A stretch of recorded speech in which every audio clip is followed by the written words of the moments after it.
Minister, you're welcome to the House this afternoon on this small but vital motion. Any blow that will deal with organised crime is a welcome one. Large-scale organisation and organised crime is not something that happens far away, removed from the lives of ordinary people. It happens here, and it victimises people in a direct and painful way. The threat of terrorism, too, is something that we must be answered. We are no strangers to terrorism on this island. We've seen it firsthand, the ugliness and the devastation it brings about. The regulation we're looking to opt in to today mentioned the stabbings outside the Charlie Hebdo in Paris in September last year, the senseless shooting of 4 people in Vienna in November, and the disgusting barbaric beheading of a school teacher in October. All of this happened last year alone in Europe. Something has gone seriously wrong, and something must be done. This proposal is a step in the right direction. Europol was set up to support and strengthen action by competent authorities and member states and their mutual cooperation in preventing and combating organised crime, terrorism and other forms of serious crime. Fantastic. Let's get all the help we can in tackling these issues in our country and lend whatever hand we can to our European neighbours to help them do the same. I've spoken many times in this House about how the law needs to be updated to deal with the emerging technologies and practices of the time. The proposal puts this very well when it says Europe faces a security landslide in flux, and the criminals exploit the advantages that the digital transformation is bringing about.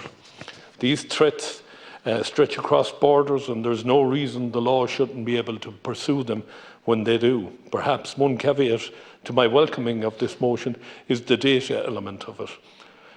Whenever we are talking about the personal data of individuals, we must always ask who's watching the watchers. High-profile abuses of data hoarding and processing are never far from the front pages.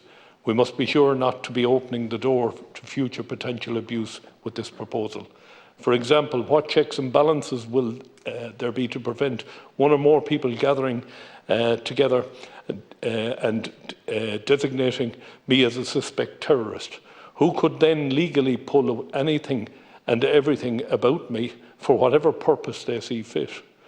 As welcome as these efforts are to tackle crime and terrorism, we must always be aware of the right to privacy that everyone enjoys, and we must protect this also. But if those protections are in place and they work, then this is most certainly a motion I'm happy to support. Minister, the one problem we have in the world is crime is always one step ahead of the solution, and particularly when we're talking about data crime. I have a friend who is extremely security conscious, and when I meet him, the first thing he asks me to do is to put my mobile phone in the car and then come and have coffee with him. He is acutely aware of the fact that somebody now is always listening, and when they're listening, it's definitely not for the good of our health that they're listening. So we do need to support our European colleagues. We do need a free transfer of information right across the European Union and beyond.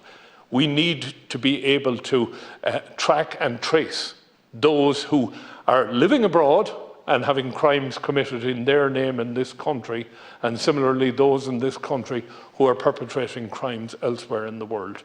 We see how mobile and how global criminals are now. Some of them are as big as any multinational you care to find. So this is a vital piece of opting in on Ireland's part, should I say.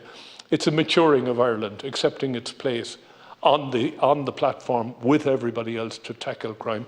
So I commend you for bringing this to the House, and I will be supporting it. Thank you very much indeed, Minister. Senator Board.